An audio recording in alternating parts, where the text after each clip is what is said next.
Hey everyone, welcome to Reddit Readout. Today we are checking out True Off My Chest. Story 1. I overheard my friend's friend call me ugly. My friend Ari, 19M, and I, 18M, were playing video games together on Discord when I overheard Ari's friend, 19F, mention my name. She was clearly in the background of Ari's room and his mic picked up what she was saying steadily but audibly. I believe she was talking to another one of Ari's friends. She was talking about how she met Ari's friends. She said she met me first and that I was kinda ugly. Ari promptly muted, but I had already heard it. I struggle with body image issues and this sent me into a full mental breakdown. I know I am ugly, but hearing it be said like that really shook me up. I am not sure what I seek from posting here other than just venting, but whatever. I can't stop thinking and replaying what she said in my head. I am also wondering why she felt comfortable saying that while in the room with my good friend. Story 2. Don't know what to feel or how I'm feeling. Just here to kind of bitch and get some thoughts out, see if this helps my mind ease up. Moved to a new area with a new job, feeling proud that I got that, but stepping back into the dating scene in this new environment feels weird. Went through a mentally rough divorce about a year ago, everything was amicable, just took a toll mentally. After so long of taking time to process, thought I was ready to get back into dating, but nothing adds. Been on a few dates, met some folks, nothing sticks, it gets my head getting to me, but I feel so disconnected from how things are. This new place is a definite change of pace with living as well, and I feel like a stranger in a strange place. I honestly don't know how to feel, numb, sad, whatever, it's just weird. I feel as though I'm just here existing, when I want to be living. I've got plenty of hobbies to keep me entertained, but still, I feel as though something's missing. Be the first to comment. Nobody's responded to this post yet. Add your thoughts and get the conversation going. Story 3. I think I'm going to kill myself. Story 4. I'm so lonely and I'm scared it will be like this forever. I'm a M24 and while I have family and friends, I've always been alone when it comes to romantic relationships. I'm extremely shy and have always been overweight, so I've never had any luck with a girl. No girl has ever found me attractive. All of my friends have plenty of dating experiences. A lot of my friends are in long-term relationships. I'm so far behind when it comes to relationship experience. It feels like I'm on an island, and one by one my friends are getting airlifted off the island and I'm the only one left. I'm the only one left that hasn't kissed a girl, that hasn't lost their virginity. I feel like such a loser every single day. I'm so lonely it makes me cry. I just want someone to hug, someone to cuddle with. I'm not even thinking about sex. I just want to hold someone's hand and laugh with them. I'm scared I'll never find that and that I'll be this lonely forever. Story 5. A message to you even though you will never see it. Don't bother reading, it's just a rant. I can't tell the person because I can't speak with them. You thought you broke me, made me into who you wanted me to be. Crafting me into the ideal person for you, well I have news. I am me. I am the person I've always been, my values are the same.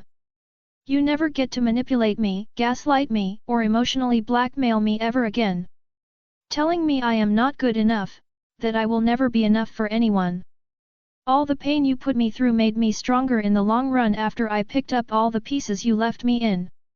You said I'd always come back, I am never coming back to you, ever. I don't care about you anymore. You dragged my faith in humanity through the mud and ruined my trust in romantic relationships for years. I hope I never see you again and I hope nobody ever loves you because you don't deserve it. You will never treat a woman with the respect and love they deserve. You are a narcissistic, sociopathic, chronically self-absorbed man who manipulates and destroys everything that will not bend to your will. I healed, but this is my closure. My last words to you. All the things I want to say but you don't even deserve a single message from me. Story 6. My dad has been lying to me, my mom and little brother. Yo, it's my first time posting here and I got stuff I got to let go that's been brewing in me. Long story short, my mom and dad divorced after 20 years married and me, M19, don't really feel much for some reason, but I know it's hard on my brother, 14, to compensate. My dad still comes by whenever he wants to be a father, yet my brother is so distant with him I feel like I'm the only one who still loves him. But FFW to today, I was finishing classes when I got a call from my dad to see what I was doing. Of course we chat and I tell him I'm going home now from school, and his response to this was that he was working on a construction site where he had to unbox tons of boxes of lumber for his client alone and he threw out his back. I of course felt bad for him and I told him to take it easy because he's always had issues in the past. I told him I can always be helpful to him, but he insisted I focused on being the man of the house now and focus on my studies. So I just shrugged that off and go home and feed my brother. Later that evening I call him to say goodnight and check on to see how his back was. He said it hurts a little, so I told him to get some rest. Shortly after, my mom hears me talking to him and asks me if I knew he was lying. I didn't know what she meant and she went on to tell me that she saw him outside a store while she was working as a babysitter waiting outside for his girlfriend. Now my dad made hints that said if he were to ever get one after leaving my mom, but my brother and I don't like the idea for how much it hurts us and my mom for him doing so well without us. But that wasn't the main focus. My mom started crying and she felt bad for me to see that he lied to me over the phone. I didn't really understand everything still and can't process things fast, so I just sat with a smile unharmed. But seeing my mom defending herself with so much BS all her life to where she is at a breaking point got me riled up to think I might beat the shit out of my dad for this. I'm not violent ever and I've told some lies before, but nothing this low. I've also lost some trust with both of my parents on who to believe is in the wrong, but I don't know how to approach onward with my dad. My mom tells me don't tell him she told me this, but I'm at a crossroads on what to do. She told me still act like I love him and spend time with him when he has time. I don't know how to move forward. Story 7. I hate living here, it's stressful. I need some cheap therapy, so I'm gotta write this all out. Me and my fiancé live above his work. It sucks / I love it. We lived in an apartment and we're fortunate to get rental assistance. Except the rent was always late. Every month. We only had 1 year of assistance and afterwards there was an amount of late fees, we couldn't keep up. Moved in with a friend who owned a trailer. Owned but had to pay lot rent. We knew he was behind, but didn't know how bad. We even gave him more than the amount agreed upon to help out. But the money didn't go towards lot rent. Who knows? After 2 months got evicted by the sheriff. We were able to go to hotel for a night, but it's not cheap. My fiancé asks for an advance of his paycheck to help pay for hotel. The owner says, well, hey, actually there is an apartment upstairs you can move into. He works at a liquor store / bar. We went up there once before, a friend is like the handyman there. He was painting the upstairs. There is one apartment, a 2-bedroom, then there is about 10 other just rooms they use to rent out. The place got rated upstairs for one of the rooms, but no one's lived up here since. And there were a few ODs up here as well. We move in and start cleaning up the place. There was a lot of remodeling stuff too. Flooring, paint, lumber, a bunch. I always have or 5 projects going on. I like to do that type of stuff. The apartment is starting to get comfy. But his job sucks. He loves it, but damn. He has worked 6 days a week basically for more than a year. He's stressed. His co-workers suck. One leaves for break, it's supposed to be an hour, he's gone for 3 hours if he even comes back. Another co-worker sits at the bar, has a drink, even drinks in the liquor store part where my fiancé is working as he's cashiering. But he's buddies with the boss. The boss though? He finds and looks for everything my fiancé does wrong and lets him know, loudly. He's accused him of stealing, he hasn't, but coworker number 1 does frequently and has a stash even downstairs, empty 99 shooters hidden under everything. But he gets accused in the same sentence, says we are being kicked outta here. Boss calmed down, took it back but was like, hey, you need to do better. That was in May. Boss's wife dies in August. It was unexpected. They have 3 boys, one who is handicapped. He's been stressed. He threatened to kick us out again. But he recanted again. Even threatening calling the cops over stealing this time. I told my fiancé if he was serious you wouldn't be working tomorrow. That's shit you don't let go lightly.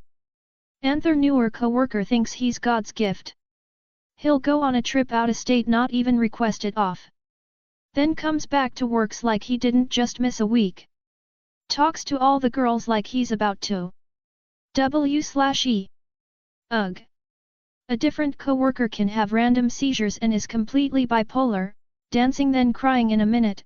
She's cool though. He has dealt with so much shit at this job, it's FKN crazy. But still he's working, even goes in after bar hours to restock. Last winter he shoveled all the time, claims he enjoyed it. Oh.